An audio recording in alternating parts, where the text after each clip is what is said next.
Frères et sœurs, dans sa première lettre, Saint Pierre exhorte les anciens des premières communautés chrétiennes à être des pasteurs, c'est-à-dire à veiller de bon cœur sur ceux qui leur sont confiés avec dévouement et en devenant modèles du troupeau. En entendant cela, nous avons bien sûr les paroles de Jésus, ressuscité en tête, qui s'adresse à Simon-Pierre, qui à 3 reprises lui demande « Simon, m'aimes-tu » Et puis Jésus, à chaque fois, confie à Simon-Pierre son troupeau, « Paix mes brebis ». C'est dans une relation d'amour avec le Christ Jésus, une relation qui est toujours à entretenir, à faire grandir, à soigner, que Saint Pierre reçoit cette mission. Nous pensons bien sûr aussi à l'évangile du bon pasteur, le bon pasteur qui connaît ses brebis, qui les appelle par leur nom, qui les protège contre tous les dangers, les menaces, à la différence des bergers mercenaires qui ne pensent qu'à leur profit, qui se désintéressent même de la brebis perdue. Le bon berger s'occupe de ses brebis, non seulement celles qui sont là, mais aussi celles qui ne sont pas encore dans la bergerie, celles qu'il doit rejoindre. Le bon berger voit très large et il donne sa vie. Nous avons enfin les conseils de l'apôtre Saint Paul à Timothée, qui lui demande de raviver en lui le don de Dieu reçu quand on lui a imposé les mains. Être de bons pasteurs, être des modèles du troupeau, c'est bien sûr ce qui est attendu aujourd'hui des prêtres, des évêques, à qui sont confiés un diocèse, une paroisse, une aumônerie, une mission particulière dans l'Église. Arrêtons-nous, si vous le voulez bien, quelques instants sur la situation des communautés dans la première lettre de Pierre. D'une certaine manière, nous ressemblons à ces communautés, ces premières communautés chrétiennes d'Asie mineure, aujourd'hui en Turquie, à qui Saint Pierre s'adresse dans cette première lettre. Elles vivent dans une culture qui est dominée par le paganisme. L'apôtre Pierre les encourage à tenir bon. Et à frais nouveau, il leur expose le cœur de la foi chrétienne qu'ils ont déjà entendu au moment de leur conversion, quand ils ont reçu le baptême. Il les exhorte à rompre avec leurs anciens modes de vie pour vivre dans la sainteté, en raison de l'espérance acquise par le Christ pour eux. Puisque vous avez goûté combien le Seigneur est bon, leur dit-il. Vivez donc en enfants de Dieu, dans la charité fraternelle, l'humilité, la simplicité. Il les encourage encore à avoir une belle conduite parmi les gens des nations, à être des hommes, des femmes de bénédiction. En somme, à être dans le monde sans appartenir au monde. Il les invite à la confiance et pour cela à répondre au mal par le bien, à persévérer dans l'hospitalité, dans le service les uns envers les autres. Enfin, à se tenir prêts, toujours prêts, à rendre compte, à rendre raison de leur espérance, mais en le faisant avec douceur et avec respect. Nous vivons en France dans un pays de culture chrétienne, avec de nombreuses institutions, associations, inspirées par la foi chrétienne. Cependant, nous devons reconnaître que nous ne sommes plus dans une société chrétienne. Nous sommes une nouvelle minorité religieuse au sein d'une société majoritairement indifférente à la foi chrétienne, agnostique ou se disant athée, d'un athéisme plus pratique qu'idéologique. Notre foi est souvent incomprise et même contestée. Pour beaucoup, elle doit se cantonner à la sphère privée, ne pas se faire entendre au-delà. Ce que d'aucuns appellent les valeurs chrétiennes est de moins en moins partagé.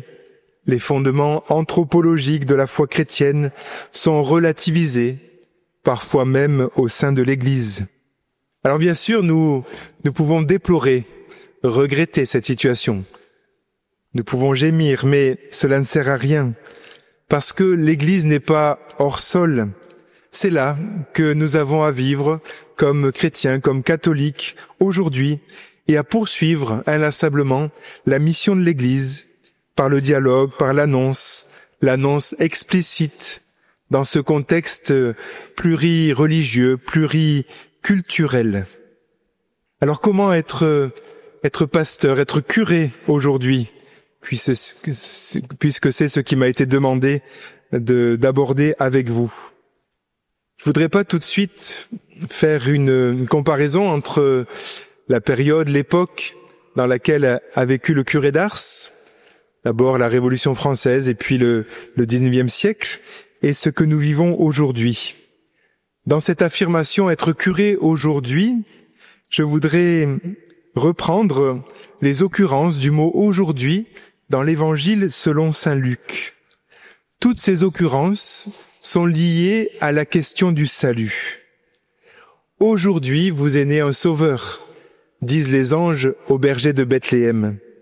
Aujourd'hui, s'accomplit ce passage de l'Écriture que nous venons d'entendre, dit Jésus à la synagogue de Nazareth, après avoir lu le rouleau d'Isaïe annonçant une année sainte, une année de grâce, un jubilé accordé par le Seigneur.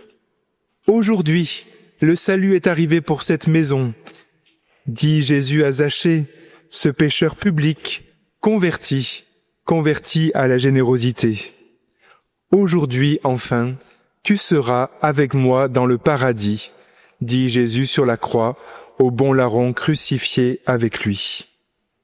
À chaque fois, ces mentions du mot aujourd'hui sont liées au fait que le Seigneur veut nous sauver aujourd'hui.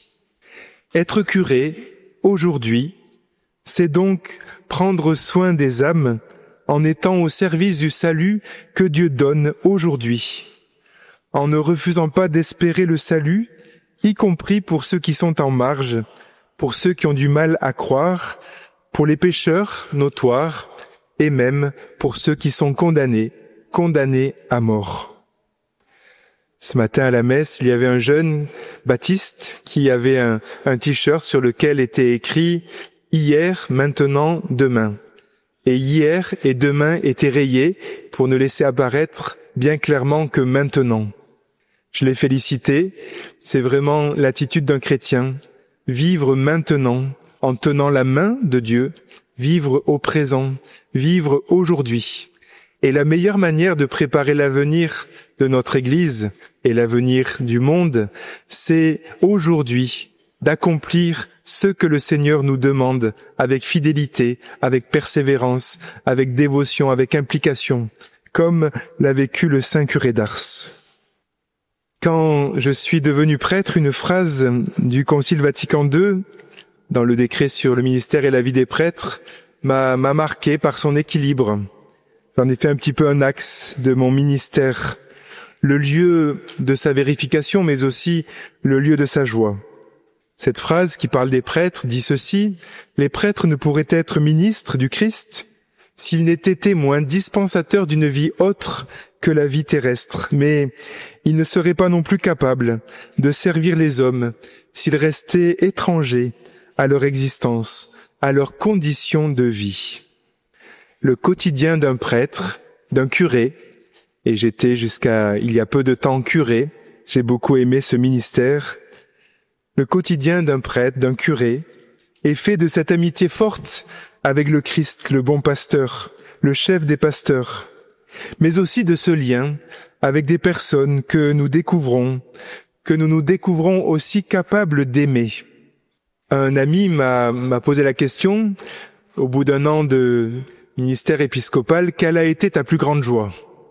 Je lui ai dit, laisse-moi une journée pour réfléchir, parce que je veux pas répondre comme ça trop rapidement et de manière trop banale. Et puis je lui ai répondu le lendemain, ma plus grande joie, vois-tu, c'est de découvrir que le Seigneur me donne et me façonne un cœur qui est capable d'aimer tous ces habitants de la Drôme, quels qu'ils soient, et qui sont confiés à mon ministère. Le Seigneur élargit mon cœur pour les aimer, c'est ma plus grande joie. Je suis aussi marqué par le fait que ce qui reste du ministère d'un prêtre parfois 20 ans, 30 ans, 40 ans, après qu'il ait quitté telle paroisse, après qu'il soit décédé. Ce ne sont pas les grands projets qu'il a menés, mais c'est la bonté et l'écoute dont il a été capable pour accompagner les personnes, les familles, pour être proche. Et ça, on en parle. Même des décennies après, on nous dit tel prêtre, il a été capable, ce jour-là, de m'écouter, de m'accompagner, de me soutenir, de me donner de l'espérance. Voilà ce que doit être d'abord un curé. Nous portons le trésor de savoir que Dieu veut que tous les hommes soient sauvés et que ce salut est déjà accompli dans le Christ Jésus, mort et ressuscité. Jésus, dont le prénom signifie d'ailleurs « le Seigneur sauve ». C'est notre trésor le plus grand, nous les chrétiens. Et ce trésor rejoint les aspirations de nos contemporains aujourd'hui, qui cherchent des chemins de guérison, qui cherchent aussi à savoir ce qu'il y a par-delà la mort. Chaque fois revient ce désir d'être guéri, d'être libéré, d'être sauvé. Je suis marqué par le fait que dans les lettres des catéchumènes revient maintenant de plus en plus ce terme salut, ce terme sauvé. Entre la société et l'Église, au cœur desquelles le curé d'Ars a exercé son ministère, et la société et l'Église de 2025, où des curés exercent leur ministère aujourd'hui, les différences sont nombreuses, bien sûr. Et je ne vais pas être exhaustif. Nous ne sommes plus dans une société villageoise, rurale. Les sciences et les techniques se sont beaucoup développées. Elles ont donné un rythme nouveau, rapide. L'illusion aussi que nous pouvons avoir une certaine maîtrise sur ce qui se passe. Or, nous nous découvrons aussi très fragiles. La foi chrétienne, je le disais, dans notre pays est devenue minoritaire. Le nombre de prêtres est bien moindre. Un curé ne se voit plus confier simplement un village, mais plusieurs villages, un nombre important de clochers, parfois jusqu'à 50 clochers, ou une population importante, souvent plus de 10 000 personnes.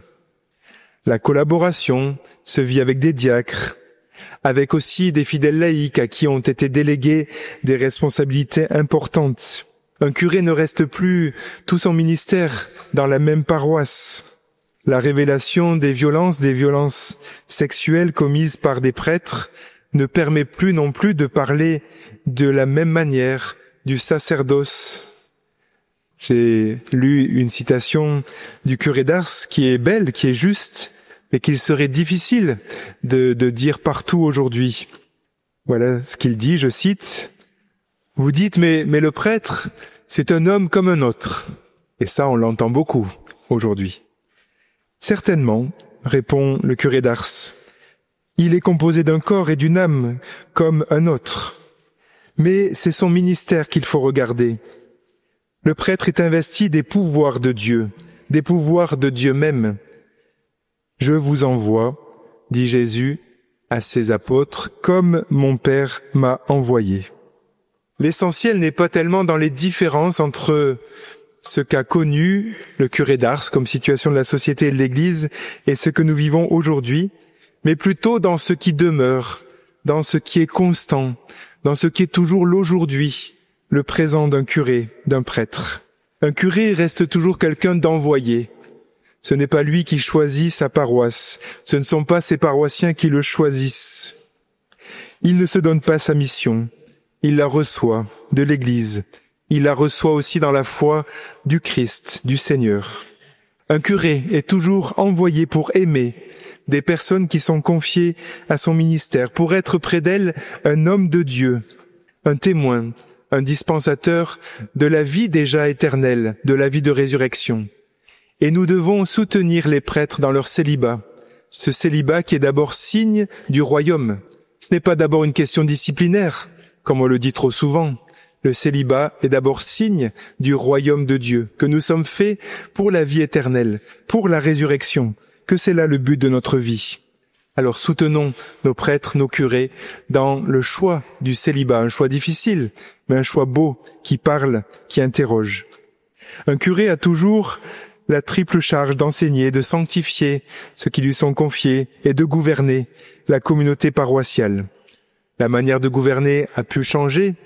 Je voudrais que nous ne parlions pas tant de synodalité, mais plutôt que nous la vivions à travers bien sûr les conseils qui existent dans les paroisses, les conseils paroissiaux, conseils de pastoral, conseils économiques, mais aussi avec des secrétaires, des assistantes paroissiales, avec des personnes à qui on peut confier toute la dimension économique, des économes de paroisse, comme il existe des économes dans les diocèses, qui rendent compte aux curés, mais qui portent cette réalité, pour permettre aux curés d'être vraiment disponibles à ceux et celles vers qui il est envoyé. Un curé est toujours en lien étroit avec son évêque, mais aussi avec ses confrères prêtres dans un même presbytérium, avec les autres curés, notamment du doyenné, avec les vicaires ou d'autres prêtres qui partagent son ministère. C'est dans une relation vivante et proche avec le Seigneur et aussi dans son ministère auprès des gens qu'un curé est sanctifié, qu'il trouve la manière de grandir dans son cœur de pasteur, qu'il est progressivement façonné. Il devrait y avoir partout dans les paroisses non seulement des lieux pour les confessions, mais aussi des lieux d'accueil et d'écoute. Tant de personnes ont besoin de parler aujourd'hui. Le curé, aujourd'hui comme hier, doit exprimer la proximité de Dieu. Il doit signifier par sa manière de vivre, par son ministère, que Dieu est proche. Et pour cela, il ne peut pas faire l'économie de connaître ses paroissiens, même s'ils sont nombreux, de les visiter et de les aimer. En bref, un curé, il faut que ce soit un saint. C'est ce que disait le curé d'Ars aux évêques, à son évêque de ce temps-là. Si vous voulez convertir votre diocèse, on confie ça au Seigneur, Dieu merci, il faut faire des saints de tous vos curés. Voilà une mission importante, exaltante. Aujourd'hui, une des difficultés, c'est que nous manquons de curés. Et tous les prêtres ne sont pas nécessairement faits pour être curés, ce qui ne veut pas dire qu'ils ne sont pas de bons prêtres. Le curé ne doit pas non plus devenir un manager, un grand organisateur. Voilà, quelles collaborations sont à encore déployer, à inventer pour aider le curé à être vraiment au rendez-vous de ce pourquoi il est fait. Pour aujourd'hui, je voudrais donner quelques points particuliers. Insister sur les visites pastorales. Les évêques font des visites pastorales, mais il est bon que les curés fassent aussi des visites pastorales, surtout si leur paroisse est étendue, qu'ils consacrent 2-3 jours par mois à aller visiter les personnes, les associations, les élus, les agriculteurs, et le faire avec d'autres paroissiens. Préparer ces visites et les relire. Comment dégager le temps nécessaire pour ces visites? Il est essentiel. Comment regarder aussi chaque jour si le prêtre, le curé, a pu vraiment parler en profondeur avec plusieurs personnes, rencontrer vraiment ceux qui lui sont confiés, puisqu'il est fait pour cela. Comment aider, et ça je le dis à vous tous, un curé dans son ministère? Eh bien, je répondrai en lui faisant appel pour ce pourquoi il est fait. Vous accompagner dans la croissance de votre foi, dispenser les sacrements, et non pas répondre à toutes les questions, toutes les sollicitations, comme s'il était un couteau suisse et qu'il pouvait répondre à tout dans les moindres détails. Les curés sont épuisés, qu'on leur demande tout sur tout, tout le temps, quantité de détails, au lieu de se concentrer sur l'essentiel de ce pourquoi ils sont faits, révéler un Dieu qui aime, un Dieu de miséricorde, un Dieu qui marche avec nous. Les curés ont à veiller aujourd'hui à impulser une dynamique missionnaire dans les paroisses. Nous ne pouvons pas rester dans l'entre-soi. Les papes successifs nous invitent à sortir de simplement le confort d'être ensemble pour aller à la rencontre de ceux qui peut-être ne viennent jamais à l'église et qui pourtant sont touchés par la visite d'un chrétien et encore plus par la visite d'un prêtre. Les curés ont à veiller, je vais pas être beaucoup plus long, à la formation des personnes, des fidèles, et à la structuration de la communauté paroissiale. Nous savons combien le curé d'Ars a veillé à cette catéchèse solide pour former ses paroissiens, pour les impliquer, y compris dans la dimension d'engagement social et éducatif pour tous les habitants. Je termine avec simplement 2 citations de l'encyclique de Saint Jean XXIII pour les 100 ans de la mort du saint curé d'Ars. D'abord, il s'adressait aux évêques en leur disant « C'est à vous, évêques, que revient la responsabilité de la sanctification de vos prêtres.